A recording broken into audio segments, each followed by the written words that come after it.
ladies. Uh, Good afternoon, good evening, wherever you might be. Good morning. Today we're gonna start another one, and of course, as usual, we're gonna try to do a little backstory instead of just giving the games. But this match was between Grandmaster Nigel Short and Grandmaster Boris Gulko. Now, this match took place in 1994, and it was under the auspices of the PCA, or Professional Chess Association. All right. Um, just a real quick background for those of you who do not know uh, what the PCA is. It was an organization that formed in 1993, headed by Gary Kasparov and Nigel Short. The way it formed was basically as a protest to FIDE's handling of the World Championship organization. World Championship match organization. Basically, the FIDE regulations state that the bids for the World Championship, i.e., the place where the match is going to be held, should be decided by three parties: FIDE, the world champion, which was Kasparov at the time, and the challenger, which was Nigel Short. Now, Kasparov and Short claimed that FIDE, under the leadership of Florencio Campomomes at the time, broke the rules by simply announcing Manchester as the winner of the venue. And FIDE derives a great deal of its revenue from the prize fund of the World Championship. So you can look at that and figure there's probably some underhanded dealings if this is true, if Florencio Campomones is just simply without consulting with the champion and world challenger about the venue, that maybe he received some money under the table. And anyway, this is what initially caused the split. So Short and Kasparov formed the Professional Chess Association, or PCA. All right, and now they plan to have their match at the Savoy Theatre in London, and this was sponsored by the newspaper The Times. Now, after this, FIDE strips Kasparov of the world title, at least on paper anyway, because the chess world always looked at him as the champion. I know I did. And they held a match between Karpov and Timin. And these players, Short had defeated them in order to face Kasparov and the FIDE candidates. So these were like the default, the second and third place, third and fourth place runner-ups, so to speak. So Karpov and Timin had a match for the FIDE world title. Karpov defeated Timin. So now, for the first time in chess history, we have two champions. We have Karpov, the FIDE world champion, in quotes, and Kasparov, who is the PCA world champion. But again, the world looked at him as the legitimate world champion. So from 1993 to 1995, the Professional Chess Association had interzonal tournaments, and this ultimately led to the FIDE knockout format, which I think a lot of people didn't like, although it was exciting. I think it's a good format, but I don't think people wanted the world champion decided in such a format. But so FIDE while PCA had their international tournaments and candidate matches going on, FIDE did the same thing.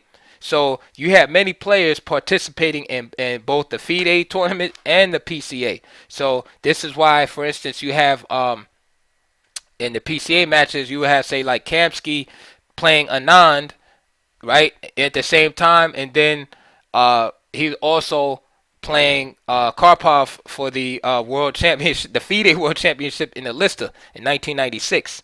So if you look during that time in the 90s, you'll see a lot of these players. It seemed like they're playing double matches at the same time. Well, in the way they were playing the PCA and they were playing in FIDE. So it's like, hey, if I can't get a world championship in this organization, I'll get one in here. So now, go fast forward to 1996. The Professional Chess Association loses its main sponsor, and that was Intel. And I don't think I had mentioned their sponsor at the beginning, but yes, it was Intel. Now the rumor is that it was due to Kasparov's choice to play Deep Blue. And if you want to look further into that, there's a February 1996 article um, that's called Intel, The Grudge Inside. Actually, it's from September 96. But anyway, without this sponsorship, the PCA soon folded. Okay, and then eventually Kasparov like wanders through the wilderness, so to speak. He winds up playing Kramnik in a 2000, not under FIDE, but under the auspices of the Brain Games World Championship. So it wasn't until 2006 where there was an official reunification match. This was Kramnik versus Topalov. And remember, so Kramnik was the quote-unquote Brain Games champion, which was later revived to just be the Classical World Championship. And Topalov had won the tournament in 2005 to become the FIDE World Champion. So they played, and that was the official reunification match. So about 9 to 10 years went by before the chess world kind of got its act together in that aspect. So again, now let's talk about the players. Now I'm sure a lot of people know about Nigel Short, so I'll start with Boris Gulko. He has an interesting life story. He's born in Germany, but he's Russian, but Jewish descent, and his father was stationed in East Germany, so that's why he was born in Germany. His father was in the Red Army, and one of the distinctions about Boris Gulko is that he's the only person to win the Soviet and U.S. championship, and he also is the only person to have a positive score against Garry Kasparov. He actually has 3 wins against Kasparov, 4 draws, and only 1 defeat, which is very interesting. Now, he was a very, very strong grandmaster, and probably, I'm going to go out on a limb, and probably would have been world championship material. He tied for first place for the Soviet championship in 1977 with Josef Dorfman. They had a playoff match, but this was tied. And then they were simply co-champions. There were no, like Armageddon matches or anything like that. He applied to leave the country, so that he can play abroad and stuff like that. So he was denied, and a lot of it might have had to do with his background and stuff like that. It was a crazy time back then, and so he never really got to play in a high level tournaments for about 7 years. He was only able to leave the country in 1986. So he lost about 7 to 8 years of his prime years. And he even said himself that at his age at the time, it's too late for him to start training seriously and thinking about becoming world championship, because he had lost 7 years of his prime. Nevertheless, his peak was probably when he was about number 8 in the world. This was about 1976, so to speak. But so the only factor that was kind of would work against him in this match would really be age. At this time, when he met Nigel Short for this match, he was 47 years old already, and Nigel Short was 29. So Nigel Short was still, very much, in his young years. What else could we say about Gulko? Yeah, that's pretty much it. I mean, he's still alive today. He lives in Fairlawn, New Jersey, and he just had an interesting life. I mean, he was even beaten by the KGB because he was looked at as what they call a refusenik, and you could look that up if you want. But so very strong grandmaster. Here he is playing Nigel Short again, who had played Kasparov for the world title, PCA world title in 1993. Lost, so Short is still, pretty much at the top of his game. A little bit about Short again. Short's still active, and people know about Nigel Short. But I just want to say that he's a genuine chess prodigy. He kind of came on the international scene by defeating Korchnoi in a simul, Victor Korchnoi in a simul at 10 years old.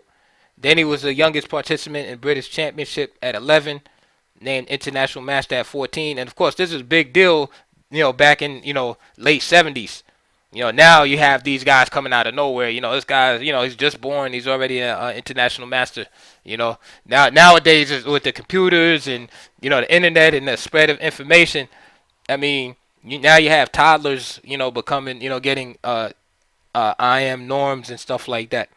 And but back then it was really a big deal. And sure, it also has the distinguished,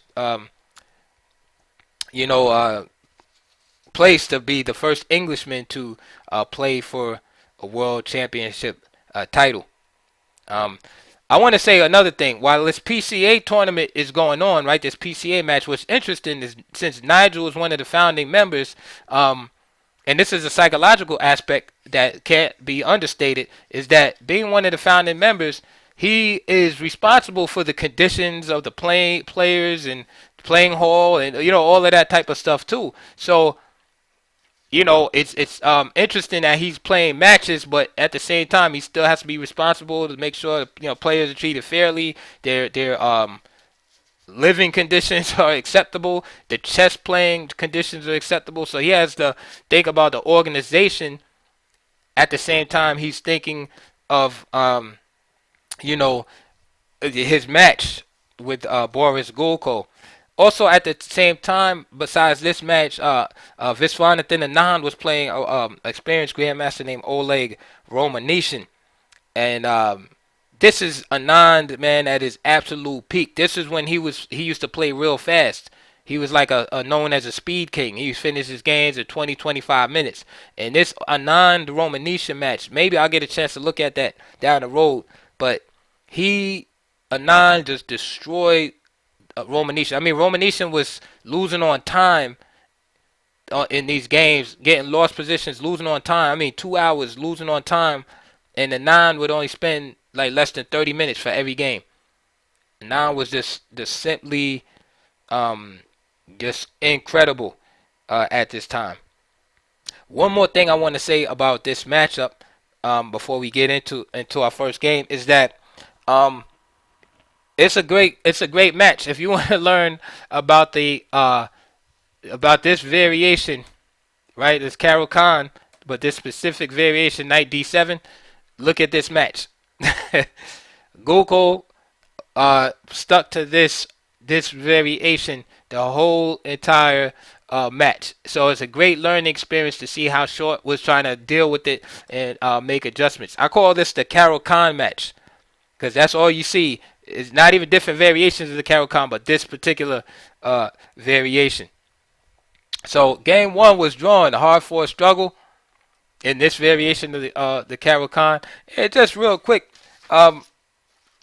basically, what Black is trying to do here is play knight f6 without allowing the double pawn. So there's this variation of the Carol Khan where knight takes f6, e takes f6, and notice how the pawns are doubled.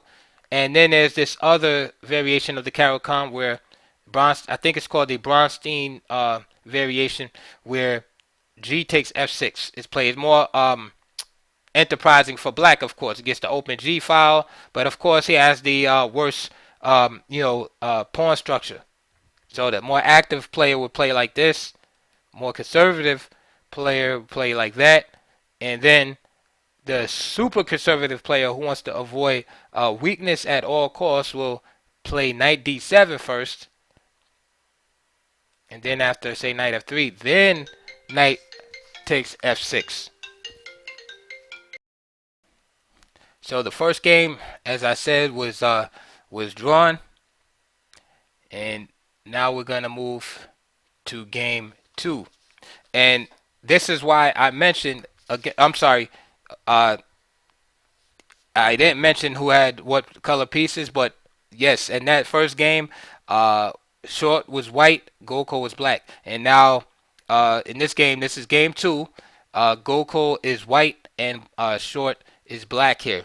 Now, I did mention earlier about the distractions that Nigel Short had to deal with being the organizer of the tournament.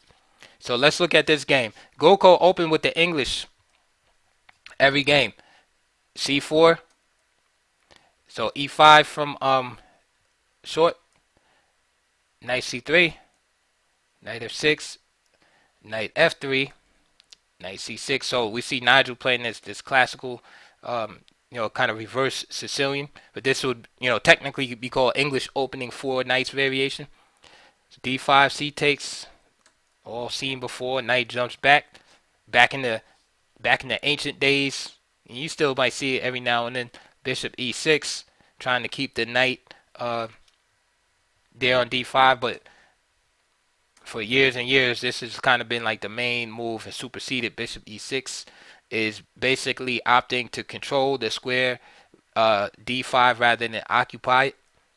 Castles, bishop e7. So all normal stuff. a3 is just basically a Sicilian in reverse, where white has this dragon formation and is going to expand on the queen side with b4, and black is going to try to expand in the center and on the king side. But he must be very careful and watch, since white is a tempo up in the Sicilian, he must watch white's play on the queen side, because it usually arrives faster than black's counterplay on the other side of the board. Case in point is right here. Nigel plays b4, so already the black has to be careful of the e pawn, okay, because the knight is about to get kicked away and nothing will be guarding the e pawn. Rook e8, and of course indirectly protecting. So let's say, for example, b5. Play can continue. Knight b4.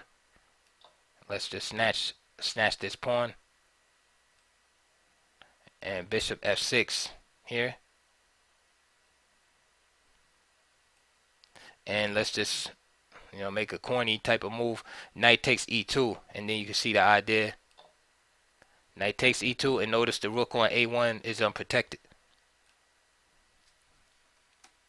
So instead of knight f3, what would happen there is a move like f4, whereby after bishop takes, f takes, rook takes, black has achieved guiding his pawn back, and black's position has deteriorated somewhat structurally.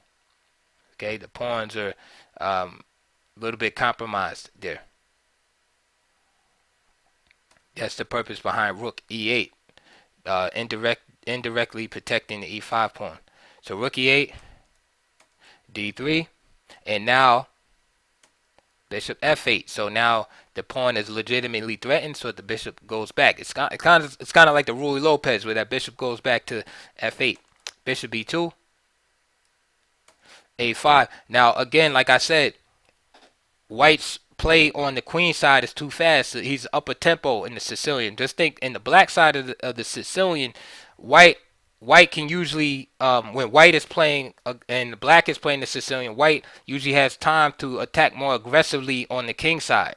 So for instance, if the colors were reversed, white would have, f4 played by now, or even maybe even g4, and attacking on the king side. But since white is a tempo up, black has to take measures to slow down or try to cripple white's attack on the king side, on the queen side first, before he can undertake his own operations. b5, knight d4, knight d2 from Gulko, and he's planning on playing e3, just booting the knight out without allowing this trade on f3, and it would be anti-positional for white to play knight takes d4 also, because after knight takes d4, e takes d4, white is not lost or anything. All right, let's say knight a4. White is not lost or anything, of course, but with this pawn on d4, right, it makes this pawn really weak. And any kind of advance later on, whether it's e3 or e4, once en passant happens, then white's pawn structure will look something like that. Of course, the black pawn will be gone. But visualize that. That's the type of weaknesses that black would love to work on in a position, right? And so he has more space, and he has this clear target on e4. So this is kind of why white wouldn't want to go in for that type of position. So knight d2 is played. Short plays a4. e3, booting away the knight. Knight returns to e6, so now there's this target on d3. Knight f3, knight c5, again putting more pressure on the d3 square. And sorry, knight c5. More prudent probably would have been to bring the bishop out and just solidify this pawn on e5. This is a very important pawn here. But then knight e4 attacking the bishop. And then possibly a move like f6. And black's position starts getting loosened up a little bit. So very, very difficult position. So knight f3, short hops in with knight c5. And now knight takes e4, so little tactics. Rook takes e5, d4. And to me, white starts becoming better here because his hypermodern strategy has prevailed. Right? He let black build up his center first, and then he showed the center to be weak, and now has eliminated the black center.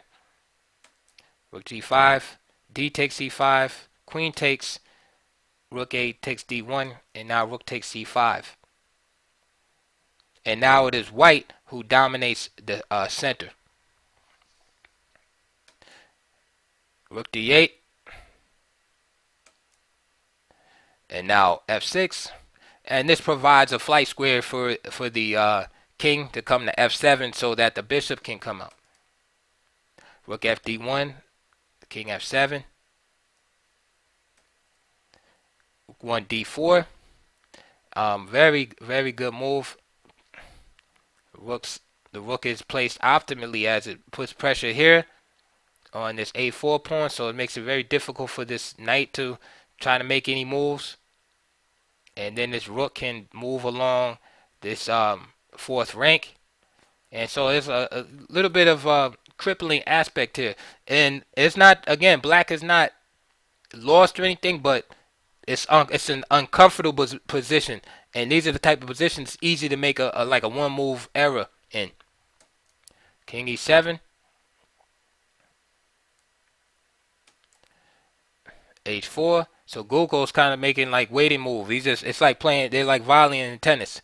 He's like hitting the ball back like, okay, Nigel, it's your move now. He didn't do anything spectacular with h4. He just knows that Nigel's in a like precarious position.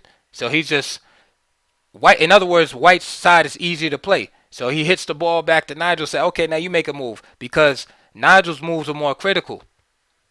And with this psychology, it works out for Gulko because Nigel tries to break out and plays knight c4. On the surface, it looks excellent, right? You're putting pressure on the a3 pawn. You're attacking the unprotected bishop, right? But after rook 8 d5, Nigel's sword resigned. It's completely lost. Okay, due to the unprotected nature of these pieces. Let's take a look at it. So, for example, if rook takes d5, knight takes d5 check. Now the knight on d5 is protected by the bishop on g2. So that means after the king moves, right, the king is forced to move, then just rook takes c4. Okay, and if white wanted to even be more greedy, he could play knight b6, discover check, and pick up this rook in the corner.